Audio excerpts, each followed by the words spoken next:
Alors celui qui va nous parler de la part du Seigneur, comme je disais, ce n'est plus quelqu'un à présenter, c'est un fils de la maison. Nous l'avons accueilli le premier jour. Alors aidez-moi à bien le faire comme nous savons le faire ici à Philadelphie. Nous accueillons l'apôtre Narcisse Magila, alors qu'il s'avance pour prendre le micro.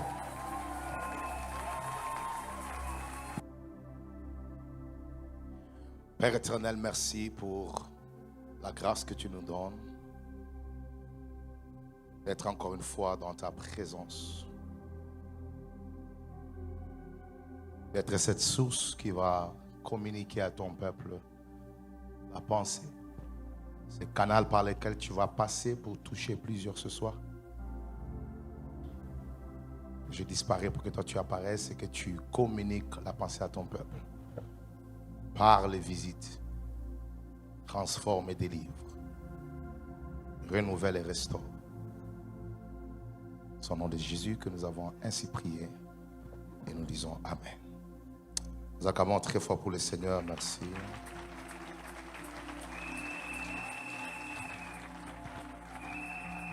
Je vous salue tous au nom de Jésus. Et je crois que chacun de nous est prêt pour une visitation particulière de la part de Dieu ce soir. Bénissons Dieu pour l'opportunité qu'il nous donne d'être dans ce grand programme de Bunda 21 qui est un programme international, un programme qui bénit. Et je ne saurais pas commencer cette prédication sans honorer la très chère distinguée, notre maman, la mère de la nation. Que le Seigneur vous bénisse. Toujours un honneur, une bénédiction de vous voir dans la présence du Seigneur. Et je voudrais aussi en deuxième position dire merci à Dieu pour la vie du pasteur Ken et de l'inspiration et de la sensibilité pour ce programme de Bunda 21. La sensibilité. Il n'y a pas Bunda 21 sans un homme qui avait écouté Dieu. Et cet homme-là, c'est le pasteur Ken. Est-ce qu'on peut honorer sa sensibilité spirituelle? Et nous honorons le travail aussi que Maman Nathalie fait à ses côtés. Que le Seigneur vous bénisse. Et comme vous le savez, le pasteur Marcelo nous a bénis hier. Il a poussé chacun d'entre nous à chercher davantage le Seigneur. Et que le Seigneur le bénisse. Est-ce qu'on peut honorer le pasteur Marcelo? Merci. Alors, ce soir, je continue dans la pensée sur la face de Dieu qui brise le joug. Quelqu'un peut dire Amen. La face de Dieu qui brise le joug. La face de Dieu qui brise le joug. Il y aura un mouvement très fort de l'esprit ce soir. Je ne sais pas comment les cultes vont finir. Mais il y a beaucoup de gens qui vont quitter de certaines prisons. Ah oui. Et je voudrais déjà d'avance dire au monde des ténèbres, ils ont vraiment commis une grande erreur de t'avoir laissé entrer en ces lieux parce qu'ils vont te rater dans un certain nombre de choses qu'ils ont prévues. Et je voudrais que tu adores Jésus parce que c'est lui qui t'a attiré. Jésus, acclame très fort pour Jésus. Celui qui t'a attiré. Alors vous allez me permettre de couler dans la parole. Et juste après ça, le Seigneur va nous orienter pour un moment de service. Acte chapitre 12. Acte chapitre 12. À partir d'aujourd'hui, jusqu'à la fin de mes réunions, toutes les réunions seront caractérisées par des sessions fortes de puissance parce que Dieu me l'a dit. Acte chapitre 12, on va aller à partir du premier verset jusqu'à... Je vais prendre jusqu'au 18e verset. Ne vous inquiétez pas, je vais lire rapidement. Vers le même temps, quelqu'un peut dire pour moi, vers le même temps, le roi Hérode s'est mis à maltraiter quelques membres de l'église. Et il fit mourir par l'épée Jacques, frère de Jean. Voyant que cela était agréable aux Juifs, il fit encore arrêter Pierre.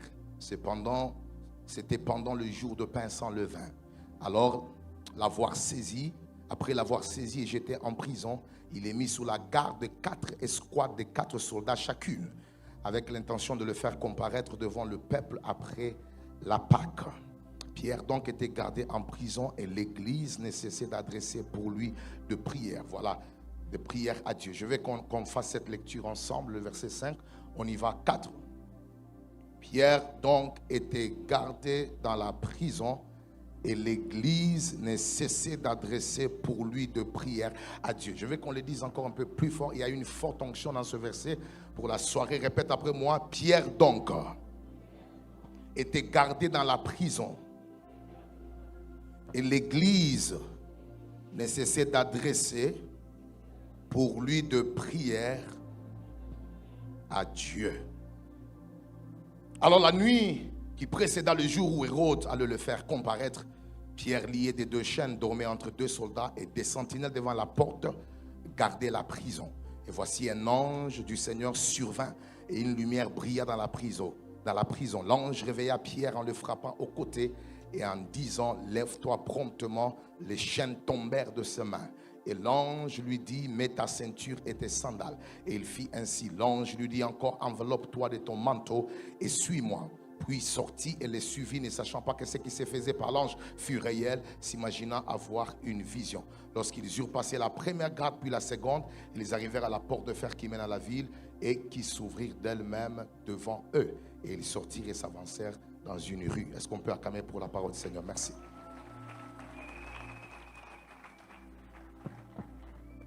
Alors, comme je l'ai dit, cette histoire nous parle de l'arrestation de Pierre.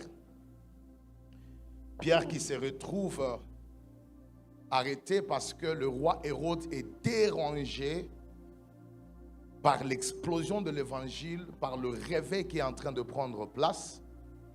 Le mouvement charismatique, le mouvement de réveil, le mouvement évangélique était très fort dans cette période. Le Saint-Esprit est descendu dans Actes chapitre 2. Et puis dans Actes chapitre 3, nous voyons une évangélisation explosive parce que en une seule réunion, 3000 âmes sont sauvées à Christ. Ils sont sauvés pour le Seigneur.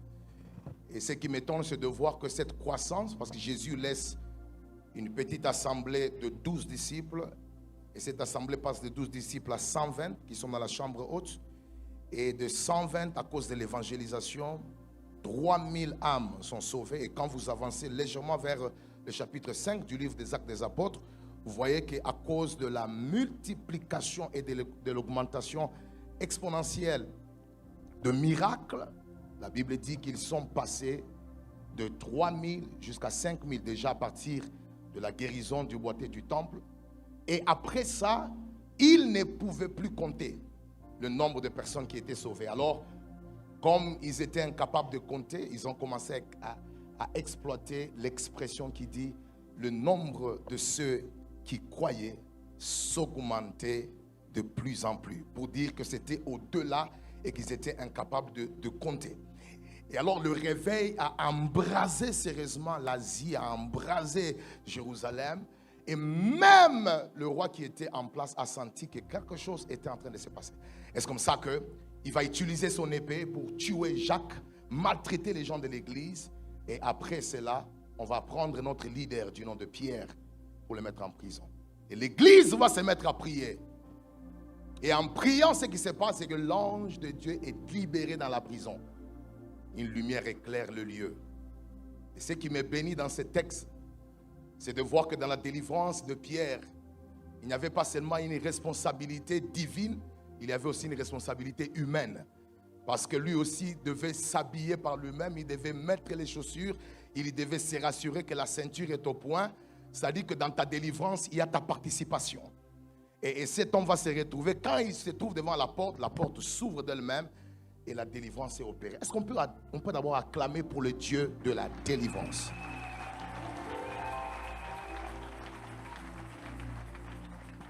Alors, comme je parle de la face de Dieu qui brise le joug, nous faisons allusion à la délivrance. Et je voudrais, dans mon introduction, encore une fois, essayer d'expliquer c'est quoi la délivrance. C'est très important dans mon introduction. Je voudrais que vous puissiez noter que la délivrance est un attribut, comme je l'ai dit la fois passée, un attribut de Dieu. Une identité liée à sa nature et à sa personne. Quelqu'un peut dire Amen. Vous savez, quand on parle de l'identité, on fait allusion au caractère permanent et fondamental de quelqu'un. Et la délivrance, dans le contexte le plus connu, surtout de l'église locale, Dans la plupart des cas, quand on parle de la délivrance, les gens voient comment les personnes vomissent. Bien sûr, ce sont les signes de la délivrance. Les gens voient des tombées, les gens écoutent des cris. C'est une dimension de la délivrance, mais qui n'est pas la seule dimension de la délivrance. Quelqu'un peut dire Amen? La délivrance est au-delà des manifestations. La délivrance est au-delà des cris. Ça peut pénétrer tous les domaines de votre vie, le domaine de votre cœur. Vous avez besoin de la délivrance au niveau de votre cœur, au niveau de votre âme, au niveau de votre esprit, même au niveau de votre poche. Sur le plan financier, vous avez besoin de la délivrance. Donne-moi un bon amen. Et je voudrais dire à l'église ce soir que cette délivrance dont je parle n'est pas seulement une action que Dieu produit pour libérer quelqu'un d'une chose qu'il a entravée, mais cette délivrance, c'est une découverte, une manifestation de la personne de Dieu lui-même. Et nous avons trouvé un verset important qui est celui d'Ésaïe chapitre 12 verset 2. Voici Dieu est ma délivrance. Quelqu'un peut dire Amen. On ne dit pas que Dieu m'a donné la délivrance. Non. Il dit Dieu est ma délivrance. C'est-à-dire, cette délivrance n'est pas seulement une action, cette délivrance est une personne. Et cette personne-là, c'est Dieu. Et quand tu le rencontres dans sa dimension de délivrance, qui est une facette de sa présence, il y a un certain nombre de choses qui commencent à prendre place liées à cette facette de délivrance. Il faut faire attention. Quand nous cherchons la face de Dieu, nous devons être conscients que cette face de Dieu a plusieurs facettes. La présence de Dieu a plusieurs facettes. C'est pourquoi on l'appelle admirable conseiller. C'est lui qui cherche un conseiller.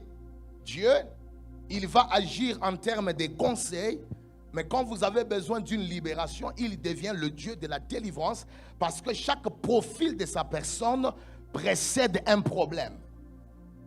Et je l'ai dit la fois passée, chaque attribut ou nom que Dieu porte précède déjà ou bien comporte en elle déjà votre réponse par rapport à la prière.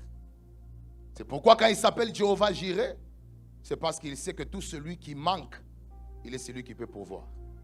Quand il s'appelle Jéhovah Rapha, il sait que celui qui vient pour la guérison, il va les rencontrer parce qu'il va les guérir. Quand il dit Jéhovah Shalom, il sait que celui qui est dans le trouble au niveau de son âme peut trouver la paix quand il s'approche de sa face. Donne-moi un bon amen. Et quand on l'appelle Dieu est ma délivrance, il y a un certain nombre de choses qu'il fait dans ses profils ou dans cette facette. Mais je voudrais encore aller un peu plus loin. C'est que la délivrance est une révélation, pas seulement une identité, mais c'est une révélation de la face de Dieu. Quelqu'un peut dire Amen? Une révélation de la face de Dieu. Et je vais vous montrer un verset très important. C'est celui de Luc chapitre 2, versets 29 à 31. Ici, l'enfant Jésus est né 8 jours après. Qu'est-ce qui se passe? L'enfant Jésus est présenté dans le temple. Et un sacrificateur du nom de Siméon arrive. Et qu'est-ce qu'il fait? Le sacrificateur commence à prophétiser.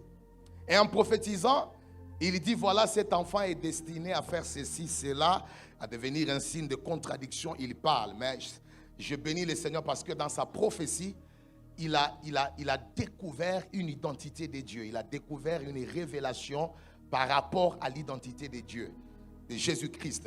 Écoutez ce qu'il dit. Il dit, maintenant Seigneur, tu laisses ton serviteur s'en aller en paix selon ta parole, car mes yeux ont vu ton salut. Et puis, salut que tu as préparé devant tout le peuple. C'est-à-dire, il appelle l'enfant Jésus salut. Et le salut n'est rien d'autre que la délivrance. C'est-à-dire que quand il l'appelle, il fait une révélation auprès de ses parents que celui qui vient de naître n'apportera pas seulement le salut, il n'apportera pas seulement la délivrance, mais il est lui-même le salut. Et il est donc dans la... Oh, celui qui a le Fils a la vie. Et lorsque le Fils réellement vous affranchit, vous êtes quoi? Vous êtes libre. Je viens de déclarer ce soir que nous ne venons pas seulement obtenir une délivrance, mais nous venons obtenir Dieu lui-même qui est notre délivrance. Tu me donnes un bon amen, que Dieu soit ton salut.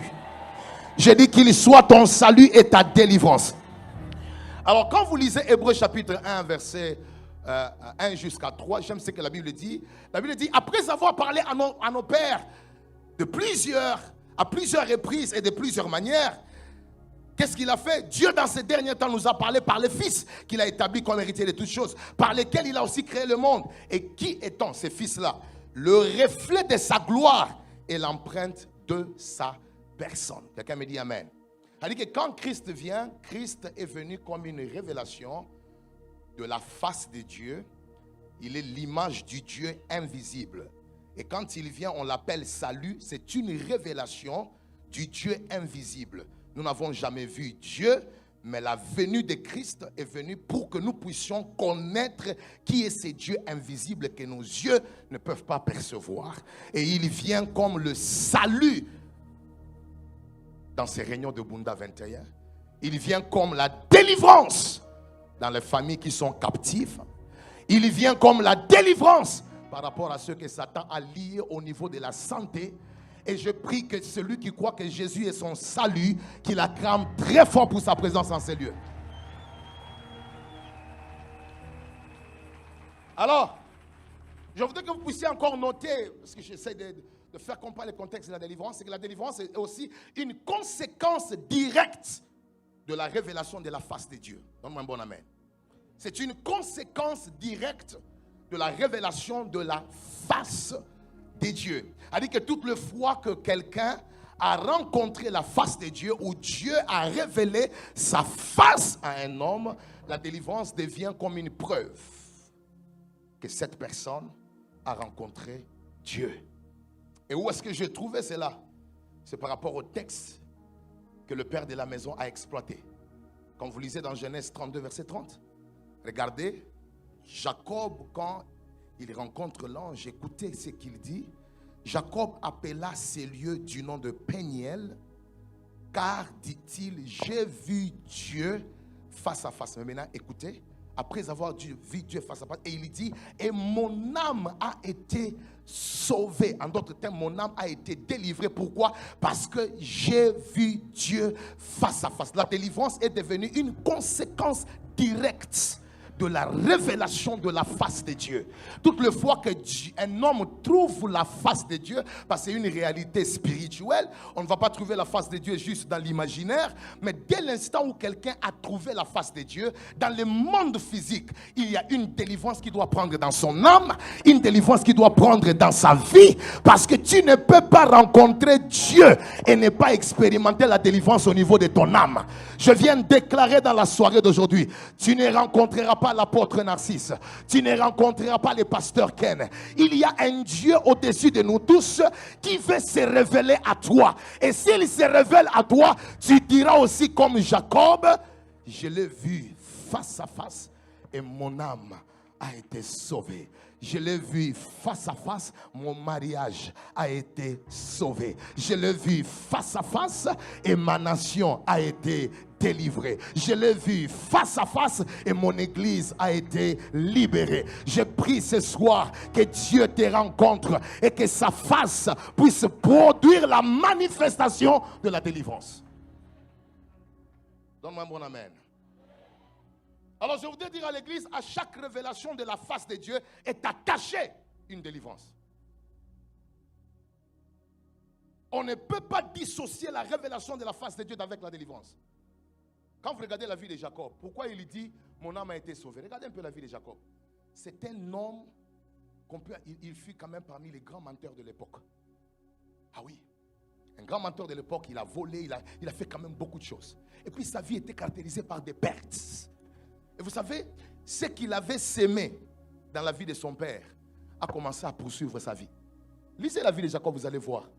Lisez, vous allez vous rendre compte que il avait utilisé l'aveuglement de son père pour le tromper. Mais lui aussi, le jour où il attendait Rachel, on l'a aussi aveuglé pour qu'il ne puisse pas savoir que la femme qu'il a eue n'était pas celle qu'il avait choisie. Ce que tu sèmes, tu vas les récolter. Et puis, quand vous regardez la vie de Jacob, vous allez vous rendre compte qu'il y a une autre chose qui s'est passée dans sa vie. C'est que lui avait trompé son père en disant qu'il répondait au nom de qui? Des aïeux. Le jour aussi, il a travaillé pendant 7 ans pour là-bas afin d'avoir Rachel. Lui aussi, la nuit, on l'a trompé. Sa vie était dans les désordres, dans les conséquences de beaucoup de choses. Et le jour où il a rencontré le Seigneur, qu'est-ce qui se passe? Il a dit, je sens que dans mon âme, il y a quelque chose qui vient de se passer. Je viens de voir Dieu face à face, mais mon âme a été sauvée. Vous savez, quand Dieu vous délivre, même les conséquences de certaines erreurs peuvent s'arrêter. Je viens de déclarer que dans la réunion de ce soir, toute conséquence qui est liée aux choses que tu as faites avant, le Dieu de la délivrance va les stopper. Tu me donnes un bon amen et je prêche la parole.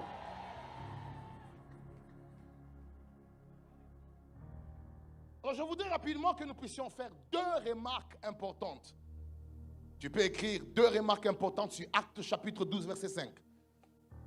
2 remarques importantes. Pasteur Charlie, la Bible dit, Pierre est gardé en prison. Mais qu'est-ce que l'Église fait? L'Église est en train d'adresser de prières en faveur de qui? En faveur de Pierre. Alors je voudrais que nous puissions faire 2 remarques qui vont nous aider à comprendre la pensée de Dieu, parce que j'ai beaucoup de choses à dire ce soir qui vont nous pousser dans la prière. Je vais combiner l'enseignement, la prédication et la prière au même moment. Dis à ton voisin, pendant que la parole est prêchée, ta délivrance est en train de se faire.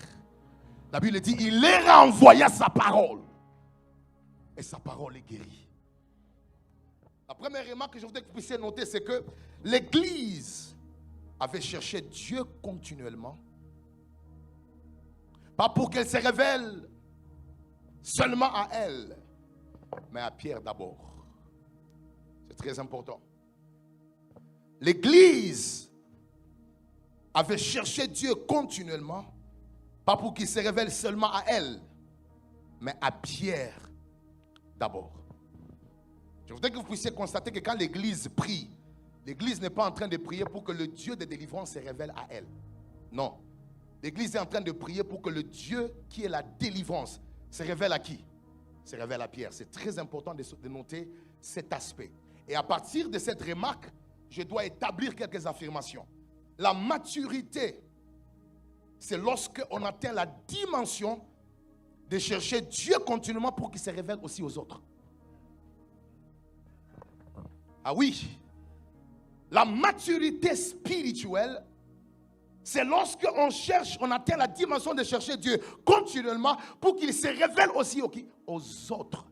L'Église n'est pas en train de chercher la face de Dieu qui est la face de la délivrance seulement pour qu'elle soit bénéficiaire des intérêts ou des avantages de cette phase de la délivrance. Non, l'Église cette fois-ci se concentre dans la présence de Dieu en train de prier pour que le même Dieu qu'elle a expérimenté, qu'elle soit aussi expérimentée dans la prison. J'aimerais dire à l'Église, si nous venons pendant le Bouddha 21 seulement pour que Dieu se révèle à nous-mêmes, nous n'avons pas encore atteint la dimension de la maturité. La maturité, c'est lorsque nous avons expérimenté la face de Dieu et nous pouvons aussi prendre un temps, commencer à prier pour que les gens qui n'ont pas encore la révélation de la face de Dieu, les gens qui sont dans nos familles qui n'ont pas la révélation de la face de Dieu, nos amis qui n'ont pas la révélation de la face de Dieu. Vous savez, il y a une différence entre ton exhortation pour que quelqu'un vienne à Jésus et lorsque Dieu s'ingère dans l'exhortation pour qu'une personne qui ne l'a jamais connu le connaisse. Demandez à Paul, il vous dira que lui, ce n'est pas un évangéliste qui était allé le sauver. La révélation de la face de Dieu était venue vers lui. Il y a des hommes au-delà de notre évangélisation. Il faut que les surnaturels puissent aussi s'ingérer. Il y a des gens qui sont tellement incrédules qu'il faudrait que Jésus-Christ lui-même qui est au ciel, en dehors de nos prédications, en dehors de nos paroles, qu'il puisse aussi se révéler à eux.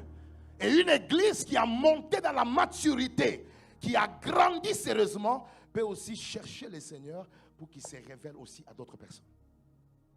Dans la soirée d'aujourd'hui, je prie que quelqu'un qui est connecté à toi, pendant qu'on est en train de prier, que Dieu se révèle à lui. Ah oui, que tu te retrouves à la fin de ce Bunda 21, ton père là incrédule qui dit non, à partir d'aujourd'hui je vais suivre ton Dieu. Que tu retrouves quelqu'un qui est dans le monde, qui ne croyait pas en ton Dieu, qui dit que Dieu m'est apparu ce soir et à partir d'aujourd'hui je donne ma vie à Jésus-Christ. La prière a la capacité de produire des évangélisations qui sont au-delà de ce que nous pouvons organiser. C'est pourquoi lui-même dit, c'est bien, la moisson est déjà grande, mais qu'est-ce qu'il faut faire? Prier pour que le maître de la moisson fasse quoi? Ça dit que même dans l'évangélisation, la prière a une place. Ça a une place. Je voudrais dire à l'église, le plus grand signe de brisement et d'oubli de soi dans la présence de Dieu, c'est lorsqu'on cherche aussi à ce qu'il se révèle aux autres. C'est un signe de brisement. C'est un signe d'oubli. Parce que l'égoïsme peut aussi nous pousser à chercher la face de Dieu pour qu'on soit les seuls à vivre les avantages de cette face. Mais dès l'instant où le brisement nous habite, on peut aussi passer une soirée comme celle-ci. On peut passer aussi 2 réunions, 3 réunions où on prie sérieusement pour que le Dieu qui se révèle à nous ici, qu'il se révèle aussi à ceux qui ne le connaissent pas. Alors je lève ma main pour déclarer, toute personne qui a ton sang, qui ne connaît pas ton Dieu, parce que toi tu cherches sa face continuellement, que le Dieu de délivrance se révèle à lui. Dis après moi, je reçois la parole.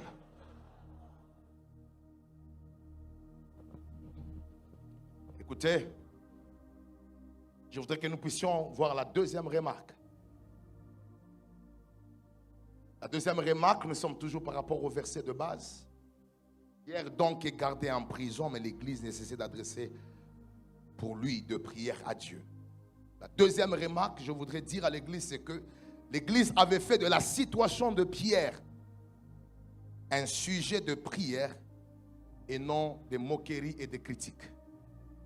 C'est très important. L'Église avait fait de la situation ou de l'arrestation de Pierre un sujet de prière et non de moquerie et de critique. Ah oui, je vais l'insister encore. Nous voyons ici que l'Église n'est pas en train de se moquer ou de se réjouir de la chute de Pierre, comme fut le cas des Juifs. Parce que la Bible dit, quand Hérode fit mourir par l'épée Jacques, voyant que cela était agréable aux Juifs, c'est-à-dire que les Juifs étaient contents du malheur qui était arrivé à l'Église et à Jacques. Mais regardez, la réaction de l'Église n'était pas la réjouissance, n'était pas dans la réjouissance de l'arrestation de Pierre. La réaction de l'Église était dans la prière. C'est-à-dire que le principe que nous aimerions établir ici, c'est qu'un vrai enfant de Dieu ne se réjouit pas de la persécution d'une autre personne. Mais un vrai enfant de Dieu convertit le problème de son prochain en un sujet de prière. J'aimerais dire à l'Église, notez cela. Un vrai enfant de Dieu ne se réjouit pas de la persécution d'un autre enfant de Dieu. Oui, mais il prie pour lui. Je viens de dire ce soir que l'absence de l'amour de Dieu fait de toi un moqueur de ceux qui ont des problèmes. Mais la présence de l'amour de Dieu fait de toi leur intercesseur. Tu ne peux pas avoir l'amour de Dieu dans ton cœur et te réjouir de la chute de quelqu'un. La réaction ou la manifestation de l'amour de Dieu dans le cœur d'un enfant de Dieu se manifeste lorsque le problème de son prochain devient son sujet de prière. C'est pourquoi quand l'Église est maltraitée, quand l'Église est tuée, les Juifs sont contents. Les Juifs sont contents. Mais quand Pierre est arrêté, au lieu que l'Église soit contente, l'Église est entrée en prière. Je voudrais dire à quelqu'un, Dieu veut t'utiliser comme une porte de bénédiction pour quelqu'un. Mais tu ne peux pas être une porte de bénédiction pour quelqu'un si tu ne réagis pas par la prière face à son problème. Il y a des gens qui ont développé la capacité dans leur vie d'être contents quand les autres échouent. Si quelqu'un échoue, si quelqu'un tombe dans une situation, ça devient un sujet de causerie et de critique. Il y a des gens qui sont contents quand ça ne marche pas dans ta vie. Et vous savez ce qui me tombe dans ce texte, c'est de voir qu'un ennemi se réjouit de ta situation. Mais un ami fait de ta situation sa prière. Je viens de déclarer ce soir, nous ne sommes pas ici pour nous réjouir de ta chute. Dieu nous a mandaté dans cette réunion pour que ton problème soit un sujet de prière. Et j'aimerais que la même onction vienne sur toi. Tu ne laisseras pas un voisin en train de souffrir sans que ta bouche ne s'ouvre. Et j'aimerais dire à quelqu'un, si tu es capable de critiquer quelqu'un pendant 50 minutes, alors sois aussi capable de prier pour lui pendant 50 minutes. Parce que là où il y a l'amour, l'amour pousse les hommes en prière. en faveur des autres. Et je viens de déclarer ce soir que Dieu t'entoure de personnes qui t'aiment réellement. Ah oui, que Dieu t'entoure de personnes qui ont le cœur pour toi. Et la première réaction d'un amour authentique en face des problèmes qu'une personne a, c'est l'intercession. Dis à ton voisin, si tu pries pour moi, ma vie sera bénie. Mais si tu me critiques, si tu te réjouis de ma joie, de ma chute, je vais davantage m'enfoncer. Alors je déclare que parmi nous, cet esprit ne va plus encore régner. Parmi nous, que Dieu dépose son amour dans le cœur de chacun d'entre nous. Ce n'est pas pour rien que tu es au courant d'un problème que quelqu'un a. Ce n'est pas pour rien que tu es au courant des détails qui sont arrivés à la vie de ton prochain. C'est parce que Dieu veut t'engager comme un intercesseur. Dieu veut t'engager comme une porte de soutien. Celui qui me donne un bon amen, que l'amour de Dieu t'envoie en prière pour quelqu'un. Donne-moi un bon amen et je prêche. Et c'est pourquoi, quand je lis ma Bible, je vois Dieu dire dans sa parole, faites attention, il ne faut pas s'asseoir en compagnie de qui? Parce que Dieu, lui, il ne veut pas que les chrétiens soient des moqueurs. Il veut que les chrétiens soient des intercesseurs. Ne soyons pas comme des péninas. Tout ce que les péninas font, c'est quoi? C'est se moquer de la souffrance de Anne. Mais les personnes qui ont le fardeau et l'amour, tout ce qu'elles font, c'est les porter en prière. Et je viens de dire à quelqu'un bientôt, celui qui a été sujet de tes moqueries va entrer dans son 2e chapitre. Parce que si vous lisez 1 Samuel, vous allez vous rendre compte que la vie de Anne est colorée de larmes. Mais si vous arrêtez à ce chapitre-là, vous risquerez de croire que c'est comme ça qu'elle avait terminé. Il faut aller au 2e chapitre. Et quand vous allez au 2e chapitre, le chapitre commence avec une chanson. Pourquoi? Parce que sa situation a changé. Je viens de déclarer que tu ne finiras pas l'amour dans la prière dans le larme. Tu ne finiras pas Bunda 21 en train de pleurer. Il y a une nouvelle chanson que Dieu est sur le point de t'accorder. Et je déclare que dans la réunion de ce soir, reçois une nouvelle chanson. Je dis, reçois une nouvelle expression. Parce qu'il y a un Dieu qui est capable dans la soirée d'aujourd'hui de renouveler ta vie. Dis après moi, je reçois cela. Plus fort que ça, je reçois cela. Tout croyant qui fait de la situation de son prochain un sujet de prière, l'amour de Dieu habite en lui. Mais quand tu fais de cela un sujet de moquerie, l'amour de Dieu est absent en toi. Et je voudrais ensemble que nous puissions étudier quelques réalités spirituelles à retenir qui vont commencer à nous pousser en prière. Rappelez-vous, on est en train de parler de la face de Dieu dans sa dimension de la délivrance. Et vous savez, on ne parle pas de la délivrance sans révéler l'aspect des combats et des réalités spirituelles. Parce que Dieu va te délivrer de quoi? Il nous délivre de quelque chose qui nous entrave. Quelqu'un peut dire Amen? Et c'est comme ça que je voudrais rapidement, grâce à ces textes, à l'esprit de révélation, démontrer un peu quelques réalités spirituelles qui vont nous pousser en prière. Regardez, je vais travailler avec la technique par rapport au verset. Notez que la succession des événements malheureux dans une même période est une alarme spirituelle qui indique que le monde des ténèbres s'est levé contre toi. C'est très important. La succession des événements malheureux dans une même période est une alarme spirituelle qui indique que le monde des ténèbres s'est levé contre toi et que la mort te cherche et que l'ennemi est en action. Donnez-moi mon verset de base. Donnez-moi le verset 1. Je veux qu'on constate quelque chose ensemble. 12, 1. Toutes les fois que vous constatez dans votre vie, dans une même période, il y a la succession des événements malheureux, sachez que le monde des ténèbres s'est déjà levé contre vous. Regardez, donnez-moi le verset. Actes chapitre 12, verset 1. Est-ce qu'on peut lire ensemble? 4. Vers le même temps. Je voudrais que tu dises à ton voisin, vers le même temps.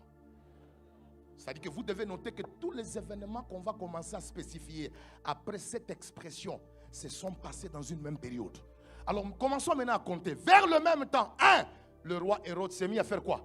À maltraiter quelques membres de l'église. On y va. 2. Et il fit mourir par l'épée qui? Jacques, frère des gens. Deuxième événement, vers le même temps. On y va. 3.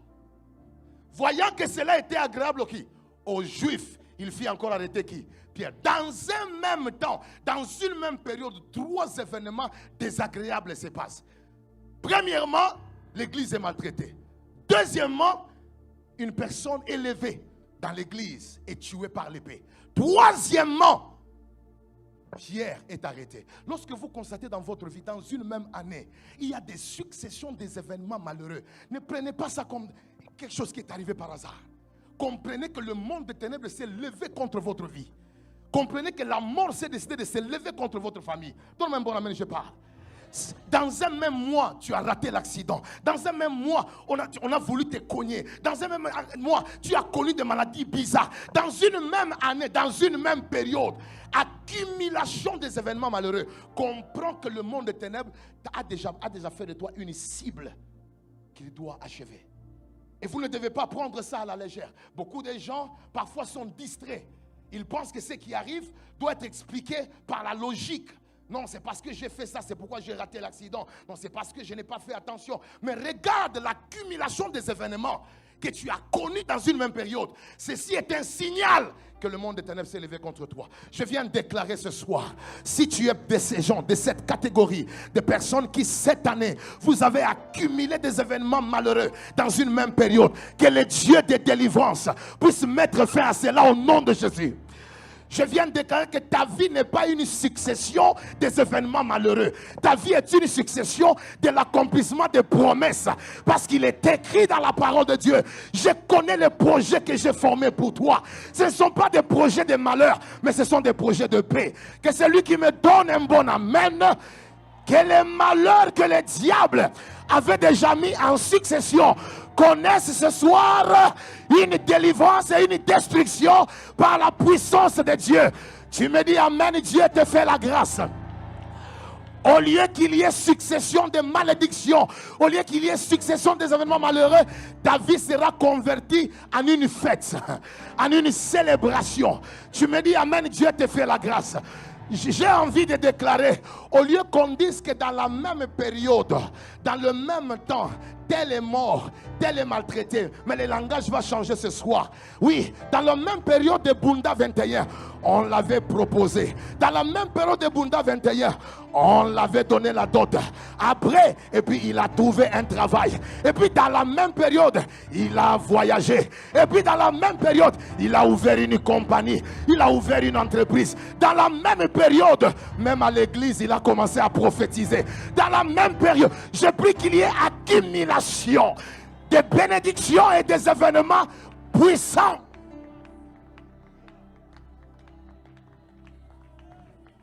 Parce qu'il y a un Dieu de délivrance qui agit. Quelqu'un peut bouger un peu comme ça sur la chaise. Bouge un peu. Je refuse tout événement qui n'est pas de Dieu. Et je déclare que le Dieu qui m'a oint ce soir commence à arrêter la succession. Écoutez, cette période de Bunda vient d'ouvrir une nouvelle ère pour ta destinée et pour ta vie. Si tu dis amen au Dieu de la délivrance, que cela soit oui et amen. Répète après moi, je déclare et je confesse à partir de ce soir, toute succession des événements malheureux dans ma vie s'arrête, car Dieu est ma délivrance. Car Dieu est ma délivrance. Car Dieu est ma délivrance. Je change les données de ma vie. Dans cette même période, au lieu que le malheur me frappe, c'est le bonheur qui va venir. C'est la gloire qui va venir. C'est lui qui déclare cela, que Dieu change les données. Oh my God. C'est lui qui dit amen, que Dieu change les données de ta destinée. Répète après moi ce soir. Je déclare et je confesse, dans cette même période, il y aura accumulation de bonnes nouvelles, de bons événements et des choses glorieuses dans ma vie. Puis écrire des joies pour le Seigneur.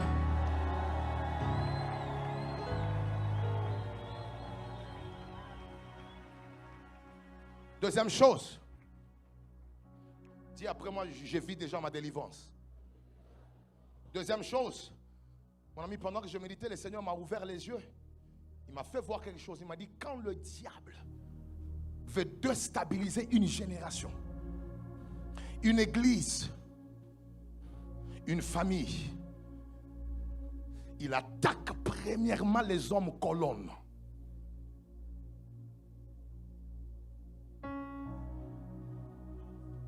Quand le diable veut déstabiliser une génération, il veut déstabiliser une église locale, il veut déstabiliser une famille, la première cible, c'est qu'il attaque les hommes qu'on appelle les hommes colonnes. Les hommes colonnes, ils sont ceux qui soutiennent l'édifice. Ils sont la structure de base que Dieu a établie pour que plusieurs se retrouvent dans la stabilité. Alors pour arriver à déstabiliser une génération, le diable n'attaque pas les personnes qui sont en bas. Il se rassure qu'au niveau de la famille, il frappe la tête. Au niveau des églises, il frappe les hommes de Dieu. Au niveau de toute institution établie, il a pour cible. Allons-y, donnez-moi Actes chapitre 12. Vérifions. Très important. Est-ce que savez-vous que vous pouvez être un enfant, mais dans la structure spirituelle, vous êtes la colonne de la famille? Ah oui, parce que il ne faut pas croire que Joseph est un enfant comme tous les autres. Il est un enfant, mais la stabilité de la famille dépend de sa présence dans cette famille. Donnez-moi. C'est pourquoi il y a des enfants, ils n'ont encore rien. Mais le type de combat qu'il a, les gens ne comprennent pas pourquoi. Ce n'est pas par rapport à ce que tu as, c'est par rapport à la manière dont Dieu t'a établi. Tu es une structure. Dis à ton voisin, je suis une colonne qui soutient la structure. Donnez-moi mon verset de base, Actes chapitre 12. On y va. Donnez-moi le verset 1. Nous allons étudier quelque chose ensemble. On y va. 4. Vers le même temps. Non. Remettez le verset 1. Vers le même quoi? Le même temps. Le roi Hérode s'est mis à maltraiter quoi? Quelques membres de quoi? De l'église. Mon problème est celui-ci. Pourquoi dans les quelques membres là, on ne cite pas les noms? On les mélange, on dit seulement qu'ils étaient quoi? Des membres. Mais maintenant, après ce verset, on va maintenant citer les personnes colonnes. On y va. 2. Il fit mourir par l'épée qui? Jacques. Dis à ton voisin Jacques. Frère de qui? Parce que si, parfois, le diable peut ne pas vous attaquer directement, mais il vous attaque indirectement par les personnes qui sont connectées à vous. C'est pourquoi Jacques n'a pas été tué, mais la mort de son frère était une forme d'attaque indirecte.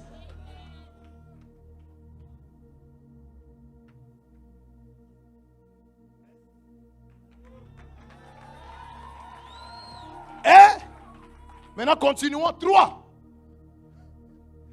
Voyant que cela était agréable au qui? Aux Juifs. Il fit arrêter qui? Pierre. Ok. Maintenant donnez-moi combien de noms? Premier nom, deuxième nom, troisième nom. Maintenant donnez-moi Galates 2:9. Qu'on voit qui sont ces gens.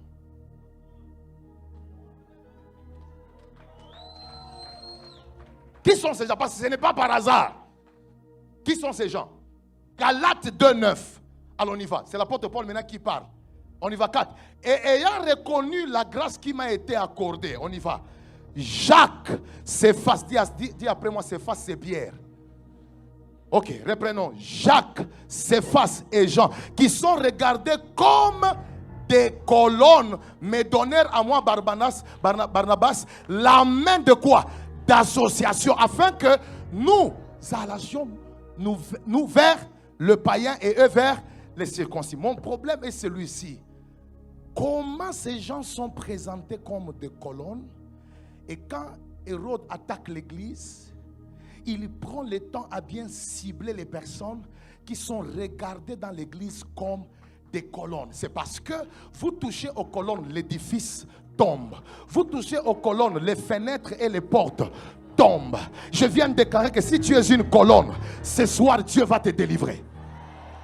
J'aimerais déclarer dans la soirée d'aujourd'hui, même si tu es la cible du diable, nous nous levons dans ces bundas de ce soir et nous déclarons que toi tu ne tomberas pas. Et j'ai envie de confesser, c'est lui qui me donne un bon amen. Si tu es une colonne dans cette génération, au son de ma voix, je déclare que si on avait tué Jacques, toi on ne te tuera pas. Tu ne vas pas quitter cette terre parce qu'un homme a décidé. Ah oui, s'il a tué Jacques, moi je ne suis pas Jacques, moi je suis Pierre. Et je déclare que parce que je suis Pierre, l'épée d'Hérode va chômer. Je ne sais pas quelle épée qu'on a déjà levée contre ta vie, mais il est écrit dans la Bible: toute arme forgée contre toi sera nulle et sans effet. Ah oui, écoutez-moi, ce que j'aime avec Dieu, parfois il peut laisser l'ennemi forger l'arme, pour qu'à la fin, lorsqu'ils sont fatigués, après avoir forgé l'arme, l'arme devient sans effet. Laisse-les forger les plans, laisse-les forger les armes, mais à la fin, Dieu va les arracher l'énergie, parce que les armes qu'ils ont forgées ne vont pas t'achever.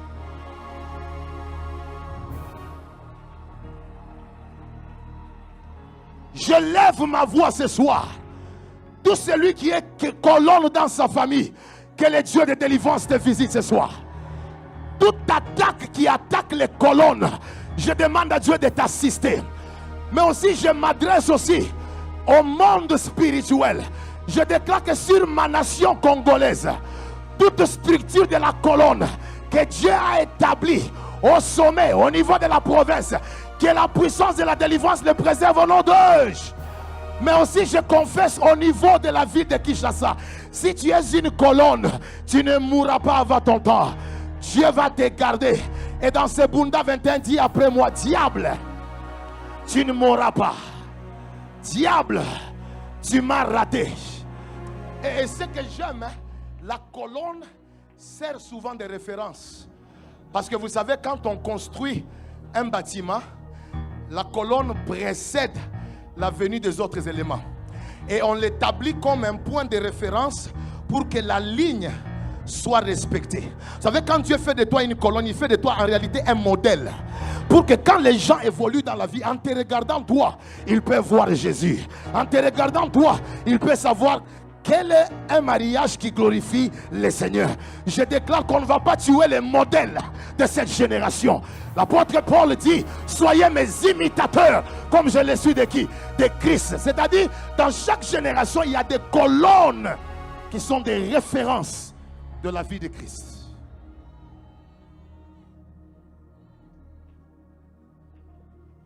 Vous savez, quand une colonne disparaît, le diable peut rendre esclave la prochaine génération.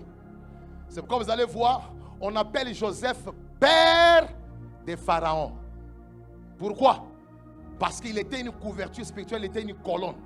Mais regardez, le jour où Joseph est mort, la Bible dit il y a eu un autre roi qui s'est levé, mais qui ne connaissait pas Joseph. Et à cause de l'absence d'un modèle et d'une colonne dans cette génération, les enfants d'Israël ont fait 430 ans dans l'esclavage.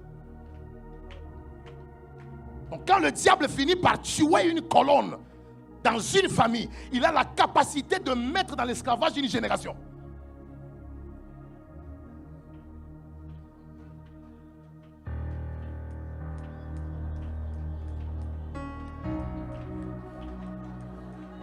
Nous refusons la mort prématurée des colonnes. Est-ce que tu peux commencer à claquer le main? Nous refusons la mort prématurée des colonnes. Ah oui, tu es père d'une famille, tu es chef dans un territoire, tu es pasteur, tu es homme de Dieu. Commande à la mort prématurée d'aller loin de ta destinée. Shakadabaya.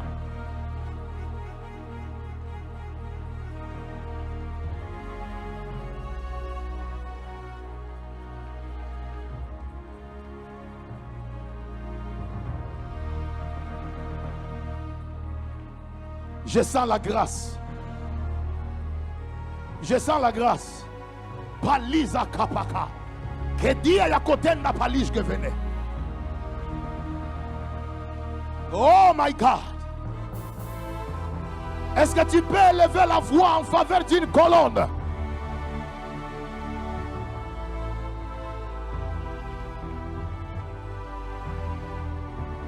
Oh Dieu de grâce. Je sens l'huile dans cette salle. Je sens l'huile dans cette salle.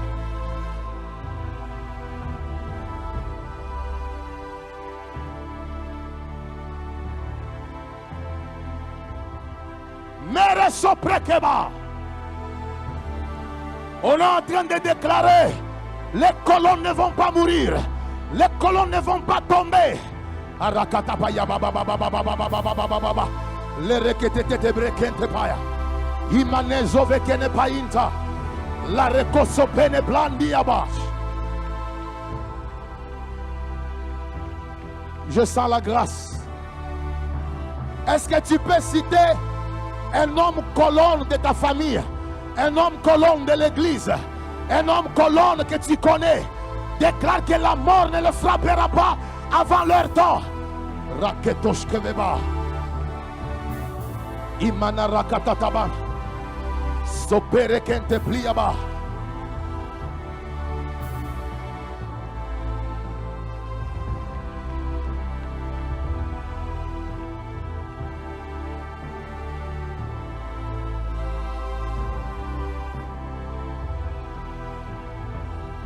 Resha prokeba.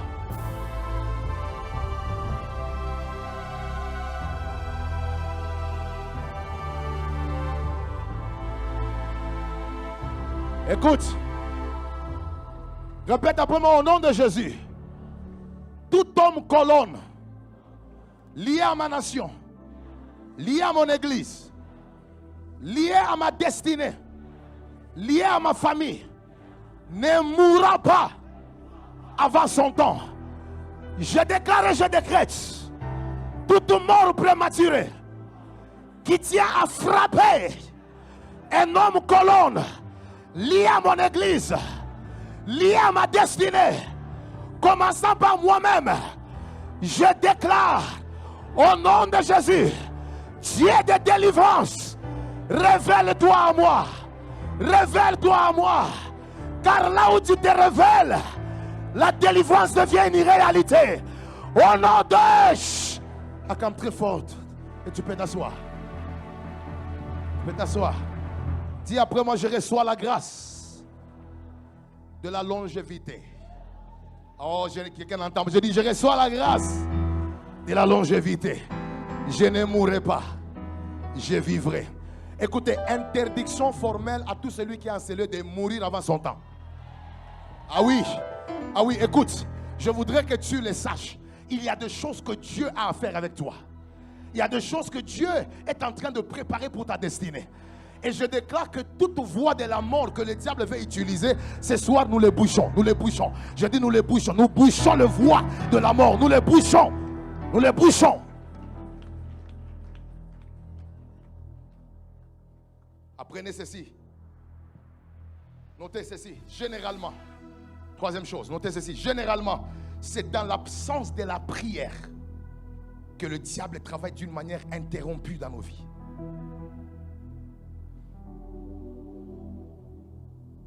Répète après moi, généralement, c'est dans l'absence de la prière que le diable travaille d'une manière ininterrompue dans nos vies. Remettez-moi mon texte. Actes chapitre 12. Verset 1. Je veux qu'on remarque quelque chose. C'est dans l'absence de la prière que le diable travaille sans interruption. On y va. 4. Vers le même temps, le roi Hérode s'est mis à faire quoi? À maltraiter quelques membres de quoi? De l'église. Regardez, malgré l'oppression, l'église n'a pas prié. Il y a oppression, mais l'église ne prie pas. Parce que l'église n'a pas prié, il a continué. On y va. 2. Il fit mourir par l'épée qui? Jacques, frère de qui? Des gens. Regardez après ces versets, l'église n'a pas prié. Là où il y a l'absence de la prière, le diable travaille sans interruption. Il continue ses activités parce qu'il y a absence de prière. Mais regardez ce qui se passe. On y va. 3. Oh Dieu de grâce. 3. Voyant que cela était agréable au qui? Aux Juifs. C'est lui qui se réjouit de ton malheur et ton ennemi. Il fit encore arrêter qui? Pierre. C'était pendant les jours de pain, sans quoi? Sans levain. C'est maintenant après ça que l'église a dit non. Trop c'est trop. 5, maintenant la Bible dit l'église s'est mis à prier. Vous allez vous rendre compte que quand l'église a prié, rappelez-vous qu'il était en prison avec l'intention. Hérode l'a mis en prison avec l'intention de faire quoi? De le faire comparaître. C'est-à-dire qu'il y avait un agenda qui devait encore continuer. Mais ce qui a stoppé le processus de ce que Satan faisait, c'était la prière. J'aimerais déclarer ce soir, nous n'allons pas arrêter de chercher Dieu. C'est-à-dire que notre façon de prier avec énergie ne va pas s'arrêter seulement dans Bunda 21. Bunda 21 est venu énergiser ta vie spirituelle. Bunda 21 est venu énergiser ta vie de prière. Je déclare que toi tu es dans la dimension de prier sans cesse. Tu me donnes un bon amen et je déclare. Donne-moi un bon amen et je déclare. Est-ce que vous savez que ce que Job avait connu comme perte, ce n'était pas la volonté parfaite de Dieu? C'était la volonté permissive de Dieu. Ce n'est pas Dieu qui avait voulu mettre par lui-même Job à l'épreuve. C'est Satan qui a proposé que cet homme ici, si tu l'exposes à ça, tu verras comment il va te régner. Dieu a dit, bon, alors je vais te prouver. C'est-à-dire que comme c'était une volonté permissive, si Job avait aussi prié, sa volonté pouvait aussi se mettre dans le monde spirituel pour arrêter un certain nombre de choses. Comment on te dit que tes serviteurs viennent de mourir? Tu es là. Tes enfants viennent de mourir, tu es là. Tes affaires viennent de s'écrouler, tu es là. Job, la Bible dit résiste au diable et il fuira loin de... Comment il y a des choses qui se perdent, comment il y a des choses qui se détruisent. Et tout ce qu'il dit à la fin, c'est quoi? Dieu a donné, puis Dieu a repris. Et vous savez ce qui m'étonne, c'est de voir que quand il y avait la conversation dans le conseil de Dieu entre Satan et Dieu lui-même, il n'y avait pas un intercesseur au milieu. C'est pourquoi Job a connu des souffrances bizarres. Alors dans les temps de Pierre, Satan est venu réclamer encore comme il avait réclamé Job. Mais ce que j'aime, entre Pierre et Satan, il y avait un intercesseur. Et son nom s'appelait Jésus-Christ. Il va dire, Simon, Simon, Satan t'a réclamé pour te cribler comme un froment. Mais moi, j'ai prié pour toi. Ce soir, tu ne vas pas perdre comme Job. Ah oui, ce soir, tu ne vas pas perdre comme David. Parce que entre toi et Dieu, il y a d'abord les intercesseurs de Bunda. Entre toi et Dieu, il y a un intercesseur qui s'appelle Jésus-Christ de Nazareth. La Bible dit, il est assis à la droite de Dieu le Père, en train d'intercéder. Je déclare dans la soirée d'aujourd'hui, le diable ne va pas te cribler. Ah, celui qui me dit fire. Que tout programme de ténèbres qui voulait te cribler comme un froment soit interrompu par l'intercession de ce soir.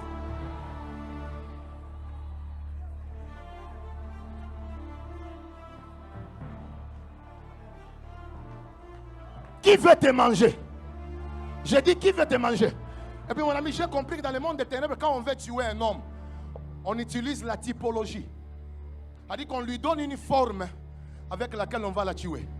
C'est comme ça que vous allez voir, Jésus fait le rapport. Simon, regarde la forme que Satan t'a donnée. Il a voulu te cribler comme un froment. Toi, tu n'es pas un froment. Et tu n'es pas non plus une poule. Tu n'es pas non plus une chèvre. Tout sacrifice qu'on a fait dans le monde des ténèbres, et on t'a représenté par une chose quelconque, aujourd'hui, ça va se brûler. Je dis, s'ils ont transformé ta photo en une poule qu'ils doivent écranger, ils seront brûlés eux-mêmes là à l'intérieur. Parce que dans la... Oh my God, donne-moi un bon amen et je prêche. Donne-moi un bon amen et je prêche. C'est pourquoi la plus grosse erreur de Satan, c'était aussi de tuer Jésus dans l'espace. Parce qu'en tuant Jésus dans l'espace, Jésus s'est retrouvé entre terre et ciel. Et il a permis à ce verset de s'accomplir. Il n'y a qu'un seul médiateur entre l'homme et Dieu. Ce qui fait que lorsque nous prions, nos prières vont en Jésus. Jésus les sanctifie et Dieu les reçoit. Je déclare ce soir, chaque prière que tu fais maintenant, Dieu l'exauce. Je dis chaque déclaration que tu fais, Dieu l'exauce. Dis après moi, fire!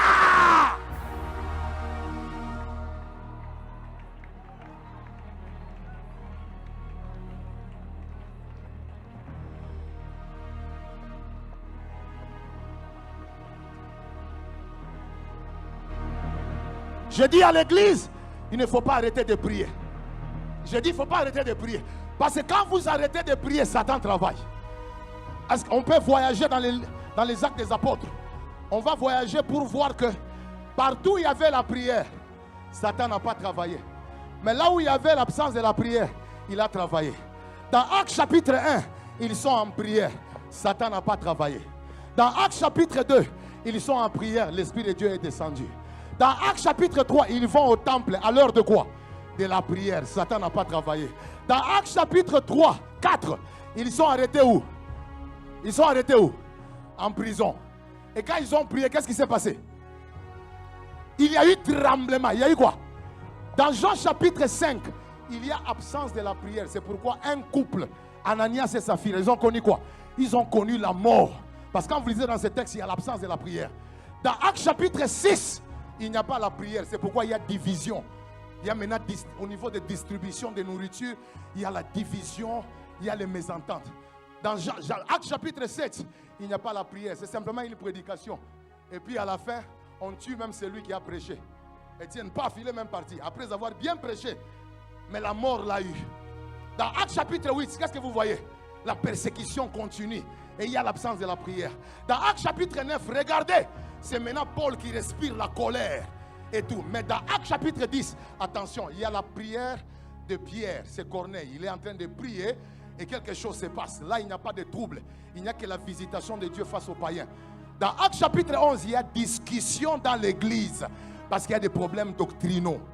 Et dans Actes chapitre 12, c'est là maintenant qu'on commence à maltraiter l'église, on tue. C'est quand la prière est intervenue.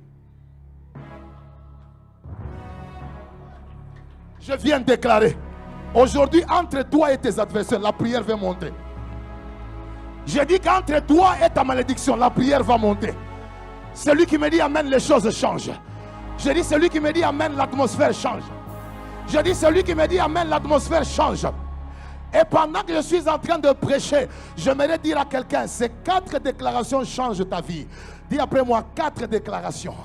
Lorsque l'église prie, dis après moi, lorsque l'église prie, plus fort que ça, lorsque l'église prie, Dieu brise les limites de notre destinée. Je déclare que dans la soirée d'aujourd'hui, toute limite qui était à côté de ta vie, que cela commence à tomber. Parce que tu es venu chercher le Dieu de la délivrance, tu ne resteras plus en prison. Parce que la prison est limitée. Dieu te donne la capacité d'aller au-delà de tes limites. Tiens-toi debout et acclame très fort pour le Seigneur. Tiens-toi debout, tiens-toi debout. Je sens la grâce. Je sens la grâce. Avant que je ne prie pour les gens, je veux que tu fasses d'abord cette prière après moi. Au nom de Jésus. Plus fort que ça, au nom de Jésus. Je déclare la puissance de mon Dieu, la face du Dieu de la délivrance est une réalité ce soir. Et je confesse au nom de Jésus, je suis revêtu de la présence glorieuse de Dieu. À partir d'aujourd'hui, toute stratégie du diable qui veut m'éloigner de mon Dieu, de ma destinée, de mon église, je déclare ce soir que la puissance de la délivrance, que le Dieu de la délivrance se manifeste. Saint-Esprit, Saint-Esprit, Saint-Esprit, révèle-toi, car il est écrit, là où est l'Esprit, là est la liberté. Père, révèle-toi, Père, révèle-toi, Dieu de délivrance, Dieu de délivrance, fais luire ta face sur ma vie. Fais luire ta face dans mes combats. Au nom de Jésus-Christ. Commence à claquer le main. Commence à claquer le main.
Nous allons faire une forte prière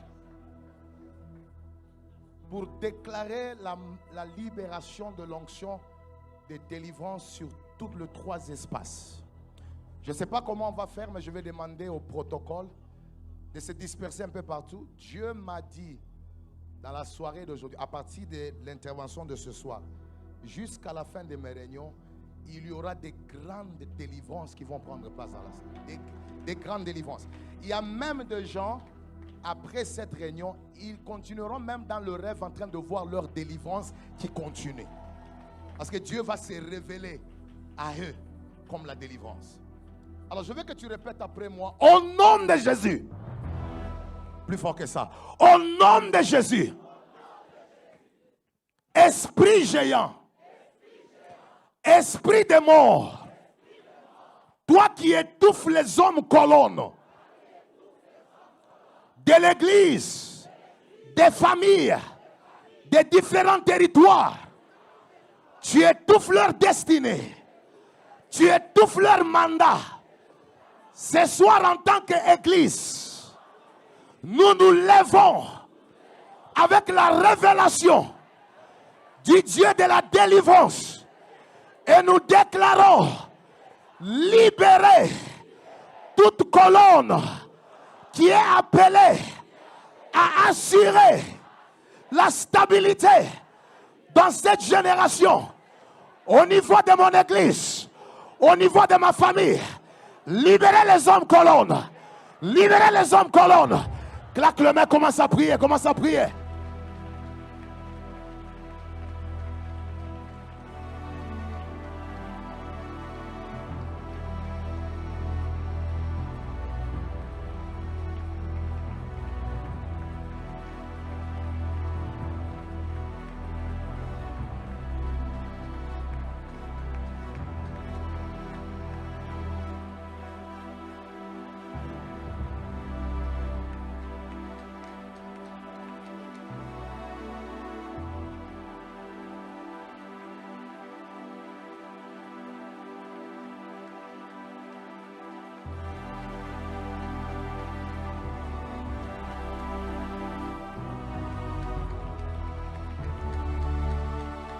Saint-Esprit est là. Saint-Esprit est là. Saint-Esprit est là.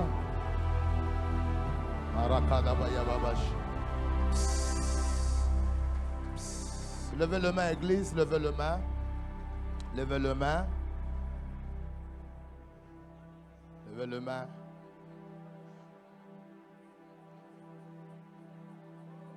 L'Esprit de Dieu me dit, je vais visiter puissamment d'abord les hommes colonnes. Parmi eux, il y a des femmes puissantes, mais ils sont des victimes de certaines batailles par rapport à leur position. Et le Seigneur m'a dit, ma puissance va tomber sur les enfants colonnes. Les femmes colonnes. Oui, les personnes colonnes. Certains vont être loin, mais d'autres vont être libérés. Je lève ma main et je déclare sur tous les 3